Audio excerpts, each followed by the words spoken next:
This chip right here, this used to be the spaghetti bolognese sauce. Can you believe it? I'm Minoli de Silva and I'm going to show you how to dehydrate anything. Well, I don't know, maybe not anything, but you know what? Never say never. Now, this is a dehydrator. There's not really much to it, to be honest. It's just a couple of trays and this machine's plugged in and it lets out a little bit of hot air. I love dehydrating, and the reason I got into it was because I went on a camping trip for 5 days and I didn't want to carry heavy food. So I started cooking some curries, chucked it in the dehydrator, and it worked. So let's start off doing something simple. I love dehydrating fruit. So instead of buying it from the supermarket, you can just cut up any fruit. I've cut up some apple and taken out the core, and you can just chuck them on like that. And then you put it on there and you chuck it in. And then you turn it on. That's it. And that is a dehydrated apple. So let's try it. It tastes so appley. It's so good because the flavors are so concentrated. I've made some dehydrated orange slices and I love putting this in a spicy margarita. All I did was cut this up into slices, maybe about 1/2 centimetre thick, and chucked it in.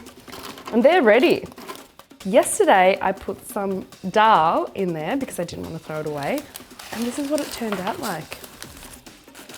Like that. That's like a dahl chip. This used to be the spaghetti bolognese sauce. Can you believe it? Now that sauce looked like this. Now I've actually added in some pasta into this one, but you can actually dehydrate pasta. So if you rehydrate this, you just chuck water in it and heat it up, and then voila, you have rehydrated spaghetti bolognese. You're probably thinking, have I done anything different with the cooking? And the answer is no.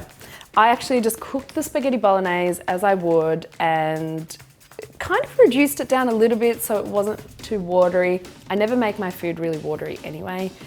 So it was actually easy to ladle onto this baking paper. I generally put baking paper down if I'm doing something liquidy like a sauce. I actually put yogurt in a dehydrator and that dehydrates down really well. As long as the liquid's not falling everywhere, you're fine. Easy. So let's just do some dahl so you can see what I mean. So can you see the consistency? It kind of is less runny than maybe you would see a normal dahl, but that's also because it's been sitting in the fridge for a little while. So I would get a spoon and spread it out, and you kind of want it to be quite thin because the thinner it is, the quicker it will dehydrate. And I basically just pop it in, chuck the lid on, and turn it on. And that's it. And then you can leave it overnight and come back in the morning and it will look like this.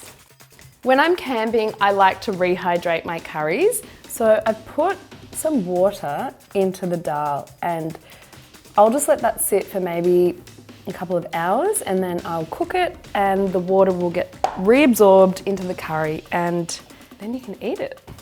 If you take all the moisture out when you're dehydrating, the food can actually last a very long time. So if you're in the north of Australia and you want cyclone prep food, this is actually really good. And then you don't have to eat just canned fruit and vegetables. You can have really good meals as a backup.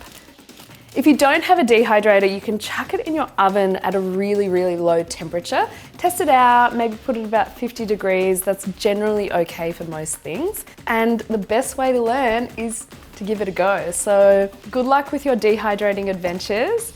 Now I'm signing off. Cheers.